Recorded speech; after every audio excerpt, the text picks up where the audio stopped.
అందరికీ నా నమస్కారాలండి. ఇప్పుడు మీరు చూస్తున్నది 6th క్లాస్‌కి సంబంధించిన టోటల్ ప్లేలిస్ట్. ఏవైతే పాఠ్యాంశాలు ఉన్నాయో ప్రతి లైన్ కూడా ఎక్స్‌ప్లెయిన్ చేయబడింది. సమ్మరీ అనేది చెప్పబడింది క్విక్ రివిజన్ కోసం. అలానే క్వెషన్ అండ్ ఆన్సర్స్ ప్రతి లెసన్‌ని కూడా మీకు అందించబడ్డాయి. ప్రతిదీ కూడా ఇక్కడ మీకు ఈ ప్లేలిస్ట్‌లో అందుబాటులో ఉంటుంది. అట్లానే టోటల్ గ్రామర్ 30 నిమిషాల్లోనే కంప్లీట్ అయ్యే విధంగా రూపొందించబడింది. రెండో వీడియోనే అది ఉంటుంది. అలానే సప్లిమెంటరీ రీడర్కి సంబంధించిన పాఠ్యాంశాలు కూడా పూర్తిగా అన్నీ కూడా కంప్లీట్ చేయబడ్డాయి. ఈ ప్లేలిస్ట్లో అవైలబుల్గా ఉంటుంది.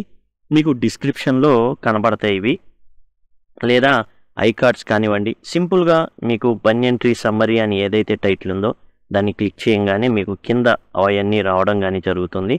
లేదా సింపుల్గా మీరు లింక్ అని గనక అడిగినట్లయితే కామెంట్ సెక్షన్లో లింక్ అని గనక అడిగినట్లయితే నేను ఆ లింక్ అనేది ప్రొవైడ్ చేయడం అనేది జరుగుతుంది.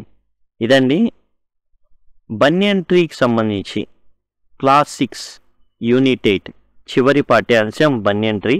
రాసింది రస్కిన్ బాండ్, భారతదేశానికి సంబంధించిన రచయిత ఈయన. బన్యన్ ట్రీ అంటే మర్రి చెట్టు. మర్రి చెట్టు ఏంటి అంటే జనరల్గా ఎప్పుడైనా మనం మర్రి చెట్టు గురించి చెప్పుకుంటున్నాం అంటే మామూలుగా చెప్పుకునేటప్పుడు దయ్యాల ప్రస్తావన అనేది వస్తుంది. అందుకే ఊడల మర్రి అనేసి చెప్తూ ఉంటారు. ఈ మర్రి చెట్టుకి ఊడలు అనేవి ఉంటాయి. అవి భూమిని తాకితే వేర్లులాగా పనిచేసి ఇంకొక చెట్టు ఎదగడానికి ఉపయోగపడతాయి. కొన్ని దేశాల్లో లేదా మన దేశంలోనే తిమ్మమ్మ మర్రి మ్రాను ఇంకా 4000 ఏళ్ళ పాటు ఉన్నటువంటి చెట్లు కూడా ఉన్నాయి. మర్రి చెట్ల యొక్క జీవితకాలం చాలా ఎక్కువ. అయితే ఇక్కడ మన రస్కిన్ బాండ్ తన చిన్నతనంలో డెహ్రాడూన్లో తన తాతయ్య వాళ్ళ ఇంటికి వెళ్తారు. వెళ్ళినప్పుడు అక్కడ జరిగినటువంటి ఒక సంఘటనే the banyan tree by Ruskin Bond class 6లో యూనిట్ 8గా మనం చదువుకుంటున్నాం. ఇక్కడ మనం చూసినట్లయితే మొట్టమొదట రస్కిన్ బాండ్ అసలు ఎందుకు తాను అక్కడ ఉన్నాడనేది చెప్పడం జరుగుతుంది. As a boy in Dehradun owns a banyan tree in the garden. ఆయన ఏం చెప్తాడంటే నాకు ఒక మర్రి చెట్టు ఉంది ఇక్కడ అంటాడు. ఎందుకు మర్రి చెట్టు ఉంది? తాతయ్యకి ఇళ్ళు ఉన్నాయి, స్థలాలు ఉన్నాయి, నాకేమో మర్రి చెట్టు ఉందని చెప్పడం జరుగుతుంది. దానికి కారణం ఏంటంటే మర్రి చెట్టుని ఈ కుర్రవాడు రస్కిన్ బాండ్ ఓన్ చేసుకున్నట్టుగా ఎవరు ఓన్ చేసుకోరు కాబట్టి. అంటే తాను అక్కడే ఆ మర్రి చెట్టుని ఎక్కడం, ఆ మర్రి చెట్టు మీదే చక్కగా ఒక దిండేసుకొని ఆనుకొని కూర్చోవడం, ఆ మర్రి ఊడలతోని చిన్న ప్లేస్ లాంటివి తయారు చేసుకొని పుస్తకాలు పెట్టుకొని అక్కడ ట్రెజర్ ఐలాండ్ ఇట్లాంటివి ఏవైతే పుస్తకాలు ఉన్నాయో ఒక లైబ్రరీ లాగా చేసుకొని Huckleberry Finn, Mister Doolittle ఇలాంటి నవళ్ళు అనేవి అక్కడ చదువుతూ ఉండడం. తనకి కొంచెం బోర్ కొట్టిందనుకోండి చదివి అక్కడే విశ్రాంతి తీసుకోవడం.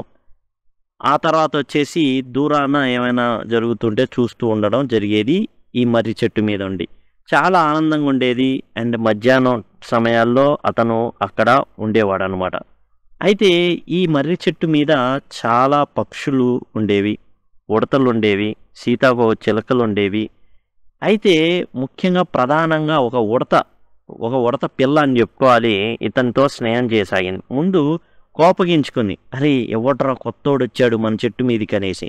అయితే తర్వాత పెద్ద ఉడతలు చెప్పిన వారించిన వెళ్ళమాక, నీకు తల బిరుసు, మనుషులతో స్నేహం చేయమాకన్నా ఈ ఉడత పిల్ల ఈ యొక్క రస్కిన్ బాండ్తో చాలా బాండ్ అనేది ఏర్పడిందనమాట. ఎట్లా అంటే కేకు ముక్కలు తినిపించేవాడు, బిస్కెట్లు ఇచ్చేవాడు. కొన్నిసార్లు అయితే ఉడత పిల్ల బాండ్ మీద దూకేసి జోబులోకి వెళ్ళిపోయి చక్కగా ఏముంటే అది తీసుకొచ్చి బయటికి తీసుకొచ్చి తినేసేది. ఆ విధమైన సాన్నిహిత్యం అనేది ఉందన్నమాట. ఇది ఒక లైబ్రరీ రస్కిన్ బాండ్కి తన ఫ్రెండ్స్ ప్రకృతితో కలిసేటటువంటి ఒక ప్లేస్గా ఉంది. అయితే అనుకోకుండా ఒకరోజు మధ్యాహ్నం పూట బాగా ఎండ కాస్తుంది. ఈ ఎండ కాసే టైంలో ఇతనికి కొంచెం నిద్ర వస్తున్నట్టుంది. అయినా కానీ తన ఫ్రెండ్తో కలిసి చెరువు గట్టుకు వెళ్ళి చక్కగా అక్కడ ఈతేద్దాం అనుకుంటాడు. అలానే బర్రెలు ఉంటాయి కదా, దున్నపోతులు ఇవన్నీ ఉంటాయి కదా, వాటి మీదకి ఎక్కి చక్కగా ఎంజాయ్ చేద్దాం అనుకున్నాడు ఆ చెరువులో. అయితే అలా అనుకుంటున్న సందర్భంలోనే ఎక్కడి నుంచో వచ్చింది కానీ ఒక పాము ఏం చేసిందంటే ఆ బ్రహ్మదేవుడు మొక్కల మధ్యలో నుండి పాము వస్తూ ఉంది. అండ్ పక్కనే ఉన్న పొదల్లో నుండి ముంగిస డైరెక్ట్గా పాము ముంగిసలు ఎదురుపడ్డం అనేది జరుగుతుంది. అది చూస్తాడనమాట. ఆ మంచి ఎండ హాట్ ఆఫ్టర్నూన్ ఇక ఒక స్టేజ్ లాగా sets stage for a showdown between cobra and mongoose beneath the banyan tree. ఆ బనియన్ ట్రీ ఉందా దానికి కొంచెం ఆ వ్యూలో చక్కగా వ్యూ కనబడే వ్యూలోనే ఎట్లా అంటే ఒక స్టేజ్ లాగా ఒక స్టేజ్ మీద ఈ కొట్టుకుంటున్నట్టుగా అక్కడ నుంచి వ్యూ కనబడుతుంది రస్కిన్ బాండ్కి. ఇక కొట్టుకోవడం మొదలుపెట్టి 6 అడుగులు ఉంది పాము, ఇక 3 అడుగులు ఉంది ముంగిస. 3 అడుగుల ఎత్తుకు లేచింది పాము, తన పడగ విప్పింది, కొట్టబోయింది. కొట్టబోయేసరికి ముంగిస ఏం చేసింది, తప్పించుకొని పాముని కొరకడం జరిగింది. పాము కాటేయాలనుకుంది, ముంగిస కొరికేసింది. మళ్ళీ రెండోసారి అయితే ఈ యుద్ధం జరుగుతూ ఉంటుంది, మధ్యలో అడ్వాంటేజ్ ఇదేంటంటే ఎట్లా ఉండే ఏదో పోరు జరిగితే మధ్యలో వాళ్ళు లాభపడతారు చూసారా, అట్లా లాభపడాలని చెప్పేసి కాకి ఒకటి మైనా ఒకటి బ్రహ్మదేవుడు మొక్కల మీద వాళ్తాయి. ఎందుకు వాళ్తాయి, ముంగిస కొంచెం కొట్టిద్ది, కొరికేసిద్ది. కొరకంగానే మనం ఏం చేద్దాం, ఈ పావును తీసుకెళ్ళి మనం పండగ చేసుకుందాం అని రెండు కూర్చుంటాయి అనమాట.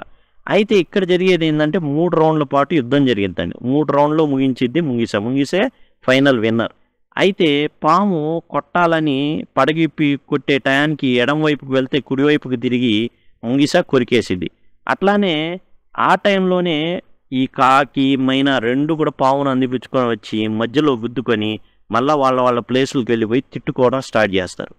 మళ్ళీ రెండో రౌండ్లో పాము మరలా కొట్టబోతే ముంగిస అంతే, ఎడం వైపుకి తిరుగుతున్నట్టు తిరిగి కుడివైపుకి తిరిగి పావుని మరలా కొరికేస్తుంది అనమాట. ఈ టైంలో కూడా ఏం జరుగుతుందంటే కాకి సేమ్ టైంలో కాకి మైనా ఈసారి ముంగిస కొరకబోయే ముందే ఎత్తుకెళ్దామని ఏం చేస్తాయంటే వెళ్తాయి అన్నమాట. అయితే ఈసారి గుద్దుకోగాని మళ్ళా వాళ్ళ ప్లేసులకి వెళ్ళిపోయి కూర్చుంటారు. ఇక మూడోసారి అనమాట. ఈ మూడోసారి వచ్చేసి ఏంటంటే ఈ ముంగిస కొరికే ముందు అంటే ఫైట్కి దిగబోయే ముందే ఈసారి లాభం లేదని రెండు ప్రయాణం అవుతాయి. మైనాకి అందదు, కాకి కూడా అందదు పాము. దాంతో కాకి ఏం చేసిద్దంటే మరలా తిరిగి రిటర్న్ జర్నీ చేసి పావును పట్టుకొని వద్దాం అనే టైంలో పాము పడగిట్టివి ఒకే ఒక్క షాట్ పడుతుంది, 20 అడుగుల దూరం పడుతుంది. చూస్తే గాయపడి ఉంటుంది. పాము విషం అనేది దానిలోకి ఎక్కేసి ఉంటుంది, చచ్చిపోతుంది అనమాట. ఇక మైనా వచ్చేసి మీరు తన్నుకు సావండి, నాకు మాత్రం ఎంటర్టైన్మెంట్ ఇవ్వండి అన్నట్టుగా జస్ట్ అట్లా కూర్చుండిపోయిద్ది అనమాట. ఇప్పుడు ముంగిస ఏం చేస్తుందంటే పాము బలహీన పడుతుంది. ఎందుకంటే 2 సార్లు కొరికి పెట్టింది ముంగిస. అది కూడా కొరకడం ఎలా కొరుకుతుందంటే తలకి ఏదైతే రక్తం అందించే నాళాలు ఉంటాయో వాటిని కొరికి పడేసింది. ఇదేమో బలహీన పడుతుంది. ముంగిస బలంగా వచ్చేసి ఏం చేసిందంటే తల భాగాన్ని కొరికి పెట్టేసింది అనమాట. పాము గిలగిల్లాడడం స్టార్ట్ అయింది. గిలగిల్లాడి చుట్టుకొని అటు ఇటు కొట్టుకొని ఈ యొక్క ఏదైతే ముంగిస ఉందో దాని చుట్టేసుకొని బలంగా ఎట్లయితే అనకొండ ఇవి ఉంటాయి కదా పెద్దవి కొండ శిలువలు అలాంటివి బాగా చుట్టేస్తాయి జంతువుల్ని, అలా చుట్టేస్తుంది. అయినా లాభం లేదు, కొరికి పెట్టేసింది. దెబ్బకి పాము వణుక్కుంటా చివరిలో ప్రాణం విడిచిపెట్టేసింది అనమాట. అయితే ఇదంతా ముంగిస చూసి చిన్నగా ఏం చేసిందంటే ఇక దాన్ని లాక్కెళ్ళిపోయిద్ది, ఈ పొదల్లోకి లాక్కెళ్ళిపోయిద్ది. అండ్ ఇక్కడ మనం చూస్తున్న మైనా ఏం చేసిద్దంటే ఆ బ్రహ్మచేవుడు ఏదైతే మొక్క ఉందో దాని కింద దిగేసి చిన్నగా గంతులు వేసుకుంటా వెళ్ళి కొంచెం దూరం ఒకవేళ పాము వచ్చిద్దేమన్నంత భయంగా ఆ పొదల్లోకి చూసి పండగ చేసుకుంటుంది అనేసి గట్టి కేక కంగ్రాచ్యులేషన్స్ చెప్పి వెళ్ళిపోతుంది మైనా ముంగిసతో. ఈ విధంగా ముంగిస అనేది ఫైనల్గా విజయం సాధించడం జరుగుతుంది. ఇదంతా కూడా ఈ రెండిటి పోరాటాన్ని మధ్యలో ఈ కాకి మైనా లాభపడాలని వచ్చినటువంటి వాటిని అన్నిటిని కూడా ఈ 4టిని కూడా అబ్జర్వ్ చేస్తుంది రస్కిన్ బాండ్. అబ్జర్వ్ చేస్తున్నాడు అనమాట, బాగా అబ్జర్వ్ చేస్తాడు. చివరికి ఏం జరిగింది, కాకి చనిపోవడం జరిగింది, పాము చనిపోవడం జరిగింది.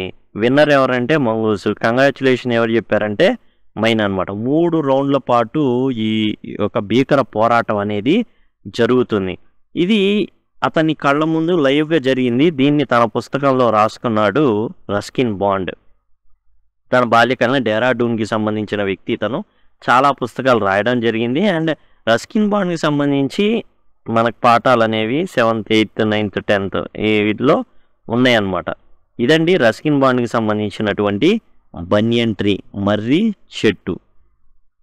ఇక మీకు గనక లింక్ అని గనక మీరు అడిగినట్లయితే కంపల్సరీ నేను మీకు టోటల్ లింక్స్ ఏవైతే ప్లేలిస్ట్ లింక్లు ఉన్నాయో అవి మీకు ప్రొవైడ్ చేస్తాను. ఒకవేళ మీకు తెలియకపోతే ఒక డిస్క్రిప్షన్లో లేకపోతే ప్లేలిస్టులు ఎలా చూడాలో తెలియకపోతే లింక్ అని జస్ట్ మీరు అడిగినట్లయితే లింక్ అనేది మీకు ప్రొవైడ్ చేయడం జరుగుతుంది. Thank you. Thanks a lot.